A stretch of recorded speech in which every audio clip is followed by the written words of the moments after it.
O homem que salvou o mundo, apertando um botão, e você nunca ouviu falar dele. Setembro de 1983.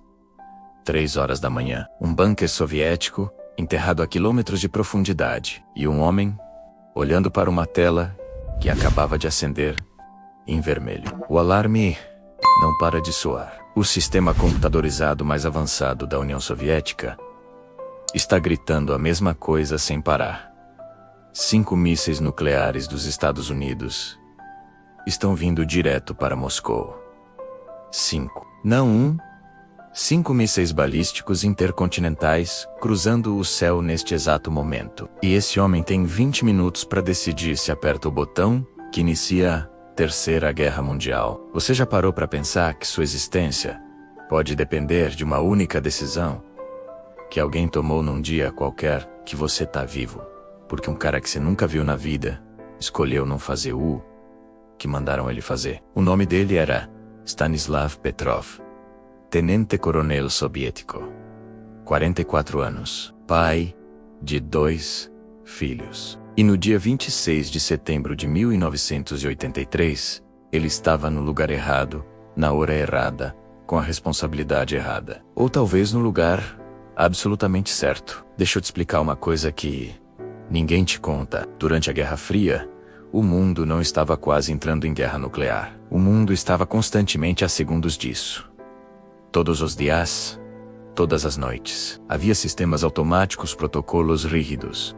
Pessoas treinadas para apertar botões sem hesitar. Porque hesitar poderia significar a morte de milhões. Então eles treinavam soldados para não pensar, para obedecer, para reagir. Petrov era engenheiro de sistemas. Ele não era militar de carreira. Ele entendia de computadores, de software, de como as máquinas pensavam. E talvez, só talvez, foi exatamente por isso que ele estava ali naquela noite. O alarme continua. A sala está em pânico. Todos os olhos se voltam para ele. O protocolo é cristalino. Se o sistema detectar ataque nuclear, você reporta imediatamente aos superiores. Eles ativam o contra-ataque. Simples assim. Não há espaço para dúvida. Não há tempo para investigação. Você viu o alarme? Reporta. Pronto. É assim que funciona. Mas tem um detalhe que ninguém esperava. Petrov olha para a tela e pensa: 5 mísseis? Só 5. Se os Estados Unidos vão atacar a União Soviética, por que diabos mandariam apenas 5 mísseis? Isso não faz o menor sentido estratégico. Se você vai destruir seu inimigo, você manda centenas, milhares. Você apaga o país do mapa de uma vez. 5 mísseis é quase um insulto. É estranho demais. E aqui está a parte que te arrepia. Ele não tinha certeza de nada. O sistema estava dizendo que o ataque era real. As luzes estavam vermelhas. O alarme não mentia, pelo menos não deveria. Mas alguma coisa dentro dele, alguma intuição, algum fio de lógica que se recusava a se calar, dizia: isso está errado. Então ele fez o impensável. Ele não reportou, ele segurou a informação. Ele disse para os superiores que era um alarme falso. E ele não tinha como provar. Não naquele momento. Ele simplesmente decidiu. Você está num bunker militar soviético em plena Guerra Fria.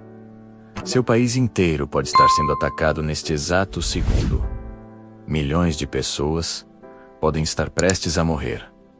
Evoque. Decide não fazer nada. Baseado numa intuição, num palpite, numa sensação de que aquilo não se encaixa. Se ele estivesse errado, Moscou seria obliterada. E a culpa seria dele. Ele seria o traidor que deixou o país ser destruído sem revidar. Seu nome entraria na história como o maior covarde da União Soviética. Se ele estivesse certo, bem, ninguém nunca saberia, porque alarmes falsos não viram notícia. Eles viram papelada, burocracia, esquecimento. 20 minutos se passa, depois 30, depois 1 hora. Nenhum míssil cai. Nenhuma explosão. Nenhuma guerra. O sistema tinha falhado. As luzes do alarme eram reflexos do sol nas nuvens captados pelos satélites soviéticos. Um erro técnico. Um bug, uma falha de software, que quase matou bilhões de pessoas. Petrov estava certo. Mas aqui vem a parte mais insana de toda essa história. Ele não foi tratado como herói. Não, imediatamente. Na verdade, ele foi interrogado e investigado. Quase punido. Por quê? Porque ele não seguiu o protocolo. Porque ele hesitou. Porque ele usou julgamento humano numa situação onde deveria ter sido apenas uma engrenagem na máquina. A União Soviética escondeu o caso por anos, décadas. O mundo só soube da existência de Stanislav Petrov em 1998, 15 anos depois, e mesmo assim, quase ninguém ouviu falar dele. Ele não ganhou medalhas imediatas. Não teve desfiles. Ele foi, basicamente, arquivado. Pensa comigo por um segundo. Quantas vezes você já ouviu falar de generais famosos, de comandantes militares que venceram batalhas, de heróis de guerra que atiraram em alguém no momento certo? Centenas, provavelmente. Mas o homem que salvou o mundo inteiro ao não apertar um botão? Esse você nunca tinha ouvido falar. E isso diz muito sobre como a gente mede heroísmo, não diz? A gente celebra a ação, a coragem visível, o tiro certeiro, a decisão dramática. Mas a gente ignora completamente a coragem de não agir, de ir contra tudo o que te ensinaram, de confiar no seu instinto, quando todos os sistemas, todas as ordens, toda a lógica institucional está gritando para você fazer o contrário. Stanislav Petrov viveu o resto da vida de forma simples. Aposentou-se cedo, sofreu com depressão, teve problemas de saúde, vivia numa cidade pequena perto de Moscou, em condições modestas. Ele deu algumas entrevistas depois que a história vazou, sempre meio relutante, sempre dizendo que não era um herói, que estava apenas fazendo seu trabalho, que teve sorte, que qualquer um teria feito o mesmo. Mas não é verdade. Qualquer um não teria feito o mesmo.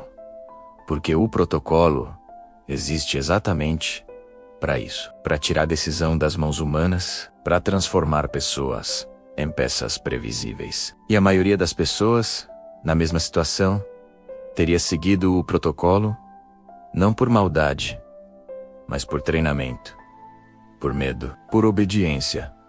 Ele morreu em 2017, aos 77 anos. E quando morreu, a notícia mal apareceu nos jornais. Alguns artigos pequenos, algumas homenagens discretas de organizações pacifistas. Nada proporcional ao que ele tinha feito. Nada que chegasse perto de realmente honrar o homem que literalmente impediu o apocalipse nuclear. Agora pensa no seguinte: quantas vezes você já sentiu que deveria fazer algo só porque todo mundo esperava que você fizesse? Quantas vezes você seguiu uma regra mesmo achando que ela estava errada? Quantas vezes você não confiou no seu instinto porque tinha medo de estar sozinho nessa percepção? A história de Petrov não é só sobre Guerra Fria e mísseis nucleares. É sobre o que acontece quando a gente substitui pensamento crítico por obediência cega. Quando a gente acha que sistemas são infalíveis. Quando a gente esquece que, no fim das contas, as decisões mais importantes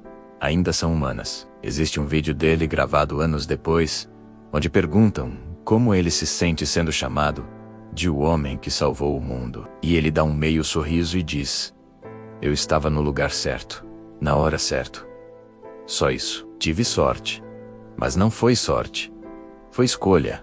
Foi coragem. Foi a recusa em ser apenas mais uma engrenagem. E talvez isso seja o mais assustador de tudo. Nós passamos todos os dias criando sistemas perfeitos. Inteligências artificiais que tomam decisões. Algoritmos que escolhem. Protocolos que eliminam o fator humano. E a gente acha isso eficiente, racional, seguro. Mas Stanislav Petrov te mostra o contrário. Ele te mostra que às vezes o erro humano não é o problema. Às vezes é a solução. Então, da próxima vez que você sentir que algo não está certo, mesmo que todo mundo ao seu redor esteja dizendo o oposto, lembra desse cara. Lembra que você está vivo porque alguém, uma vez, teve a coragem de duvidar, de hesitar, de pensar. E se essa história te impactou de alguma forma, deixa nos comentários. Você teria tomado a mesma decisão que Petrov? Você confiaria no seu instinto contra todos os alarmes? Se inscreve no canal porque histórias assim, de gente que mudou tudo sem ninguém perceber, é exatamente o que a gente traz aqui. Porque no fim os verdadeiros heróis não são os que apertam botões, são os que têm a coragem de não apertar.